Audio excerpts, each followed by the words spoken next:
Welcome to today's research-informed defensive lesson here at Active Self-Protection. Every single day of the year, we post an analysis of a real-life use of force caught on camera. In fact, we are the only channel on earth doing research-informed analysis of defensive use of force.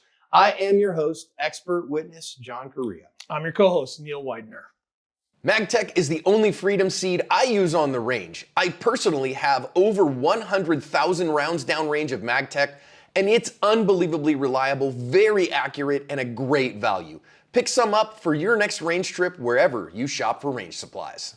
Off-duty cop with three friends late at night sitting here in his car, and what you're about to see is a motorcycle come up with a dude with a gun on it, and they decide, yeah, let's jack that car. Well, when that guy gets out, our off-duty officer says, well, I got something for you, but it's lead. Puts a shot in that first guy. The guy on the moto, he bounces off. They still haven't found him from what the news stories that I have read and linked in the description have said. But the guy with the gun who came up to the window, they did catch him when he reported to a local hospital with a gunshot wound. So he is going to face a whole bunch of charges. Nobody inside the vehicle was harmed, and our off-duty officer won a pretty flawless victory. Hey, did you know who actually built the Active Self-Protection app? Well, that was a bunch of developers. But you know whose idea it was? It was this guy's. So listen, if you're watching this on YouTube, we're grateful for you, and we are glad that you're here. But for everybody in the app, we're really up and involved in that, and you're the one that drives all of the exclusive content in the app. Yeah, you know, that's one of the big things that we're working on is to get more and more exclusive content. Right now, we've got some live streams that we're doing on a fairly regular basis. We've got another month or season of the React Ripple coming out here real quick, and that's all live. Plus, we're starting to have some, some daily lessons that are only in the app. They don't show up on YouTube, and that's for our subscribers as a thank you. So thank you so much to those of you who are in the app, and for those of you who are on YouTube, we're grateful for you too. Boy, when you're ready in advance, it makes these things look awful easy. I'm not saying it was easy, but when you're ready, it's sure a whole lot better. And in a transitional space late at night like this, you better be paying attention and you better be armed. And our off-duty cop was both of those things, Neil. And so it looked pretty easy. I'm not saying it was, but it sure looked pretty good. He did make it look easy, but I'm sure it's not. I'm sure there's hours and years of training and emotional intelligence that were stacked on top of each other for this moment. But, he was, I'm kind of reading into it a little bit, but it appears they were out maybe as, for a double date, having some dinner, hanging out and all that kind of stuff. And that's when a lot of times folks will let their guard down and potentially it's the end of the night and we're getting ready to drop people off or whatever. And the next thing you know, that's when the bad stuff kicks off. So this guy was alert. He was paying attention, used his mirrors, I'm sure, to notice that the motorcycle came up to them. And then when it stopped weird. And he recognized that habit or that pattern immediately and went to work. He really did. Now, of course, I would recommend not sitting in a transitional space late at night in a valuable commodity like a car. If you can, hey, let's move on from here. Let's be mobile. And that makes us a little bit less likely to be victimized in these kind of spots. It's a very small thing. And he handled his business very well. But if you can just avoid the gunfight, that's even preferable to winning a gunfight because every one you avoid is one that you have won. Now, of course, our bad guys show up here heavy. And our perps show up, Neil, with the gun up and ready to rock. It's hard to see because, this was filmed on a potato. But our perp has his gun up and pointed at the driver already. And so the challenge, though, here is this really drawing from the drop? I don't think it is because, number one, he can't see below the dashboard. So he can't see what you're doing and getting from your waist. So you actually can counter ambush him. And also, perps don't want to drive around your stolen car with your brains all over it. And so they're a little less apt to shoot you in reality. Yeah, I think if they're stealing the car to sell it or use it for something, it's way harder to sell it if there's bullet holes and blood all over the thing. So I think they use the gun as an intimidation tool to gain access to the car. And so they're probably less likely to shoot you. Now, that's not to say that there might be an assassination or whatever. I mean, you can fill in the blanks and come up with any what ifs kind of scenario.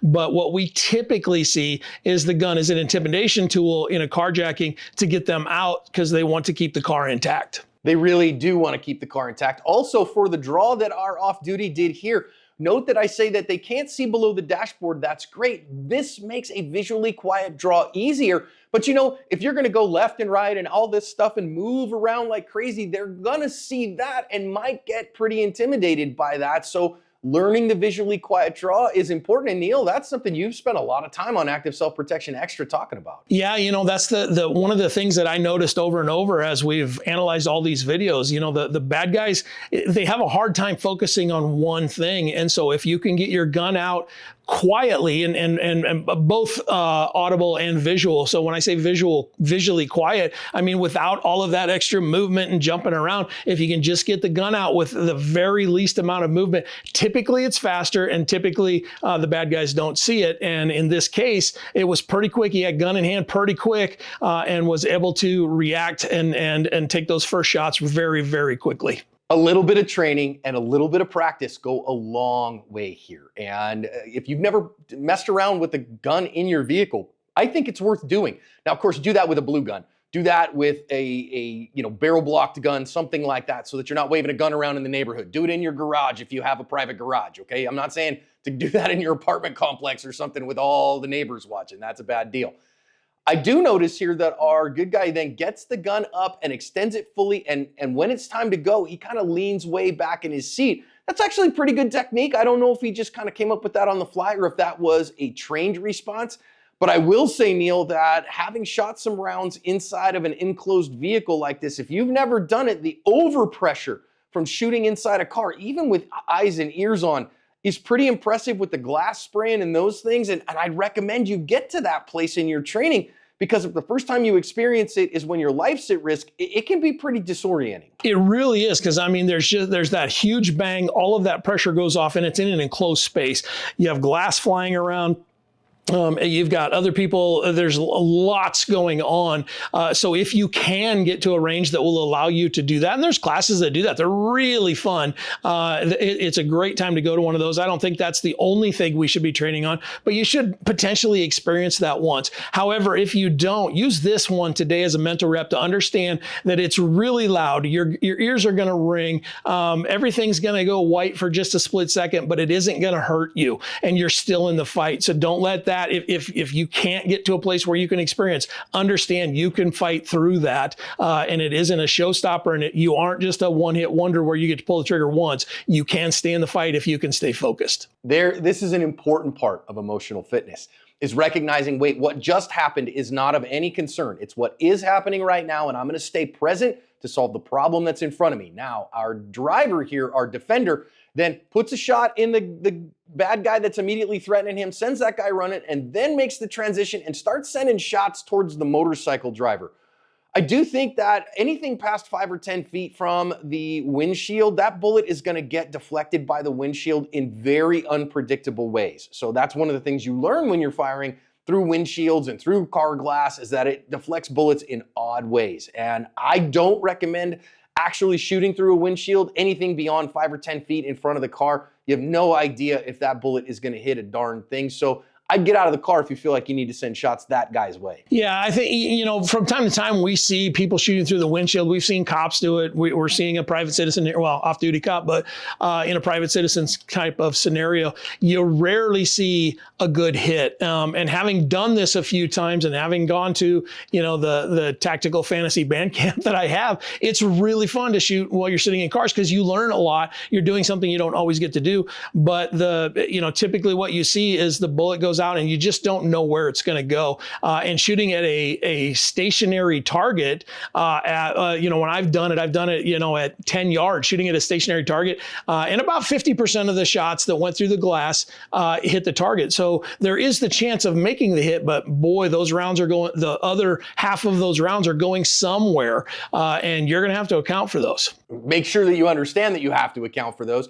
And you only have so many rounds on you. So I would maybe exit instead. I also want to notice that our primary perp, the one that had the gun, is still up. Now he's turned him away, changed his behavior. Okay, fine.